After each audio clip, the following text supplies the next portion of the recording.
اندھیری رات، طوفانی سمندر، کالی موجیں آسمان کو چھو رہی تھیں، اور ایک پیغمبر حضرت یونس علیہ السلام اکیلے، تنہا، اور ایک ایسی آزمائش میں جس کی مثال ہی نہیں ملتی۔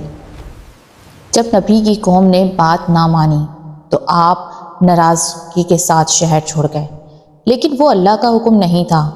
سزا فوراً شروع ہو گئی۔ سمندر میں سوار جہاز لرزنے لگے۔ لوگوں نے بوجھ کم کرنے کے لیے گرا ڈالا۔ بار بار اور ہر بار حضرت یونس علیہ السلام کا نام نکلا۔ آپ نے سب کچھ اللہ کے سپرد کیا اور خود کو سمندر میں پھینک دیا۔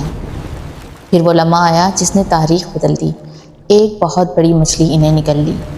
اندھیرا، سمندر کا اندھیرا، رات کا اندھیرا اور مچھلی کے پیٹ کا اندھیرا، تین اندھیروں میں ایک ہی صدا بلند ہوئی، لا الہ الا انت سبحانک انی کنت من الظالمین۔ یہ ایسی دعا تھی کہ سمندر کی لہریں بھی ساکت ہو گئیں۔ فرشتوں نے کہا، یا اللہ، یہ وہی آواز ہے جو ہم روز تیرے بندوں کی تسبیح میں سنتے ہیں۔ اللہ نے حکم دیا اور مچھلی نے انہیں ساحل پر اگل دیا، زندہ، سلامت اور پہلے سے زیادہ محبوب گدہ بنا کر۔ یہ ہے صبر، توکل اور توبہ کا سب سے بڑا سبق۔